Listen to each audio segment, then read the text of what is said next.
used to think that people who kept a personal diary were weird. I thought that only the lonely or the crazy did it. I thought so until I came across it myself. My diary not only listened to my problems, but thanks to it, I didn't make a mistake. You could say that my diary saved my life, but in return, my parents learned all my secrets. So, I'm Stella. I have parents and an older brother whose name is Justin, by the way. Our age difference is 6 years. Yes, this is the age when there can be no common interests between us. My brother always liked to play alone as a child. When I tried to join him, taking cars or soldiers without asking, just got really mad. He immediately threw a hysterics so that I would take my hands away, or better yet, go to another room and never visit him. I immediately cried and ran to complain about it to my mother. I cried out in tears that he had offended me and said he didn't want to see me. Oh, my mother always gave him a thrashing after that. I remember her always telling him that he was the eldest and should be more lenient with me. I didn't quite understand the phrase, but it was a good one. Yes, I was happy when my brother got beaten from my parents because of me. Being the youngest in the family is a pleasure. Everyone loves you, brings you all the most delicious things, often takes you to an amusement park, buys toys. All the attention goes to the little ones, and this always happens. Once, when my parents went to visit Aunt May in the hospital, Jess and I stayed home. My parents said we shouldn't go with them. My brother was left in charge. As soon as Dad's car disappeared around the corner, Jess told me to go to my room, play with my dolls, and not leave until the adults returned. I knew he meant it, and I pretended to agree to everything. After 10 minutes, I left the room and went to my brother, but he was not in his room, in the living room, or in the kitchen. Then I went out to the back and saw him smoking. When my parents arrived, I naturally told my mother about it and showed her where he hid a pack of cigarettes as proof. Yes, I saw it too. Oh, Justin's face was red with anger at that moment, but I couldn't forgive him for his attitude towards me. War is war. At this point, I came up with a brilliant idea to write down all of my brother's joints, to keep a diary, so I could then ask him for anything in return for the diary. As I planned, so I did. Records, that is, dirt became even more. We could only wait for more to accumulate. I already imagined that in return for the diary, Justin buys me a house for Barbie, which I have long dreamed of. But then something unexpected happened. Remember Aunt May? So she went back to the hospital for her procedures. She had a daughter, my little cousin Cindy. Her aunt asked her parents to look after her while she was away, and they, of course, agreed. I can't say that I was upset. We had a normal relationship, but since she came to our house, I felt that her parents pay more attention to her. At first, it looked like a sign of courtesy and respect, then it started to cross the line. Now I was in my brother's place. Whenever I wanted to play with my toys, Cindy would come to my room and ask me to join her. I was angry because I didn't want to share. I sent her away several times. But then my mom and dad called me in. For about 30 minutes, they scolded me for my behavior, saying she was small and I should be more lenient. What? Small? Am I small? And what the hell does it mean to be condescending? Why do they say the same things to me as my brother? I couldn't believe Cindy had taken my place. I didn't know where to vent this anger, so I started writing everything down in my diary, so it was easier. Meanwhile, the hatred grew. Cindy had been with us too long, and it was as if my parents had found a replacement for me. They've never done this before. I was a little girl. I was loved. I was so offended that I felt superfluous, unnecessary, and decided to leave the house. Before I knew it, I was writing down all my thoughts and feelings in my diary. It turns out, it's easier this way. In my last entry, I wrote a farewell note and left the diary in my closet. By the time they find it and read it, I'll be far away. I packed my bag and ran out of the backyard and down the road. I walked slowly about 2 blocks and heard a familiar voice. Justin was shouting my name. When I waited for him, he came at me like a madman. I saw tears in his eyes for the first time. He was talking fast, telling me not to get all this crap and come home, and then he said that he loved me very much. I was surprised and started to cry too. I'd never seen him cry, and I didn't think he was so worried about me. I thought he didn't care about me. Just talked me into coming home. It turns out that when I went out through the backyard, he was standing there smoking. When he saw me, he decided to find the diary. I knew you would blackmail me with it, and I wanted to read it, but I came across the last entry. Look, Monica, we fight a lot, but know that you are my family, and I love you, sis, he said. This was unexpected. Then he immediately began to laugh it off, saying that I would not hear anything like it again. I still won't share my toys with you. You're breaking everything, he said, smiling. When we got home, he calmed me down and put me to bed. And when my parents came home from work, I told them everything. At first, they were taken aback with horror. My mother was hysterical. She scolded me first, then hugged me and cried.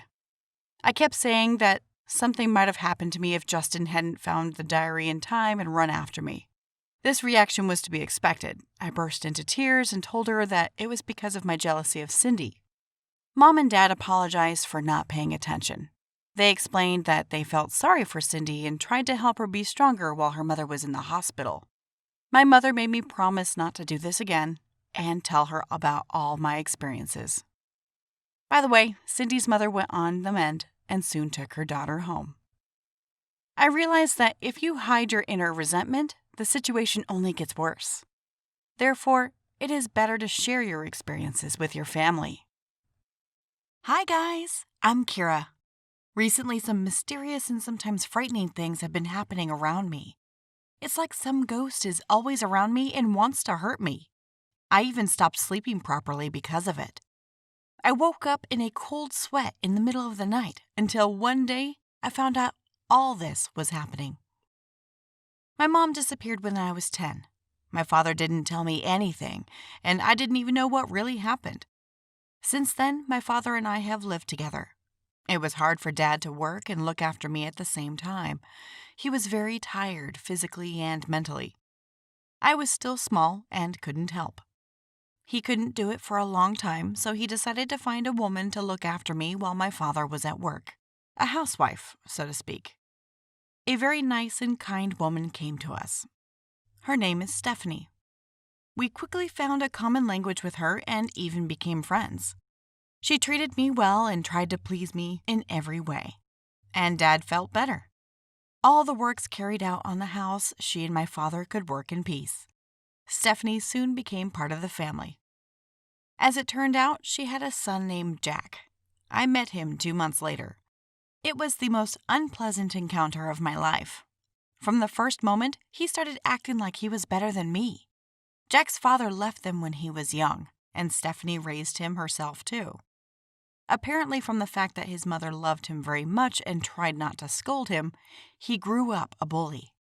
He refused to talk to me and showed me that he was terribly bored. It was obvious that Stephanie was ashamed of her son's behavior, and when they were about to go home, she whispered in my ear that I should not pay attention to him and kissed me on the cheek. It was very nice. Jack began to come to us more often with his mother. In the beginning, he behaved as if I didn't exist at all. Then, about a month later, he started doing nasty things to me. For example, he pulled my homework out of my backpack, and I only found out about it when I arrived at school, when nothing could be changed. Or he could have added salt to my ice cream before anyone saw it, and did all sorts of other mischief. At first, it seemed to me that all this was happening by accident. I even thought that there were some hidden forces. But as it turned out, all this was arranged by him to frighten me. At first, I tried not to react, but then I decided to complain to my dad. But it looks like Dad didn't want to ruin his relationship with Jack, so he didn't dare talk to him strictly. Besides, he thought I was exaggerating a little, and Stephanie just didn't know how to be strict with him, so he continued to do whatever he wanted. But that's not all. Sometimes my father went to work on the night shift, and Stephanie and Jack stayed with us. I had a very bad dream once. It was as if someone was standing over me and trying to reach my neck with their hands, and in my sleep I couldn't help but call for help and open my eyes. I was scared to death. I woke up in the middle of the night and my pillow was all wet with sweat. For a second, I thought the door to my room had just closed. At first, I was terrified, but then I thought, this is all just a residual impression from my dream. So I just tried to get back to sleep. But it didn't end one night. It was repeated more and more often. It seems that I even have a nervous tic. I decided to install a camera in my room in order to find out what was really happening. And here's what you think. It turns out that Jack specifically came to me at night to scare. But I didn't immediately show the video to my father. I didn't want him to fight with Stephanie. I decided that I would find out everything myself. Once I saw a diary of Jack in which he painted his life, shared his emotions. Of course, it is not correct to read other people's diaries, but I really wanted to, so I couldn't help opening his diary. To my horror, it said that he was very jealous of his mother and my father. I don't know what kind of jealousy it is. Maybe because Stephanie was starting to pay little attention to him, and therefore because of this, he wanted to quarrel with them. I thought that if he made me hysterical, my father would complain to his mother and he would find another housewife. And then all the strange things that have been happening around me lately came the answer. I'm certainly on one hand understood Jack. But on the other hand, Stephanie has become for us like family. I wanted to put an end to his behavior. But so far, I didn't know how. One night I was thirsty and went to the kitchen for water. As I passed the room where Jack slept, I heard someone whimper softly. Looking to see what was going on, I saw that Jack was lying and crying. I felt so sorry for him and sat down to talk. When he saw me, he immediately crawled under the blanket. It turns out that Jack was actually not such a rude bully, but very vulnerable. I asked what happened. He replied that he was not getting enough attention from his parents. What is missing is a wise father's advice or guidance. At that moment, I remembered my mother. How I, too, missed my mother's warm caresses. That night, Jack and I had a warm conversation telling everyone what was going on in their hearts. After that, it was like a switch. I began to help my mother more at home. He stopped teasing me and even on the contrary kindly once gave me a chocolate bar. I think any person needs support and there are no bad people. You just need to find out what's going on in their hearts.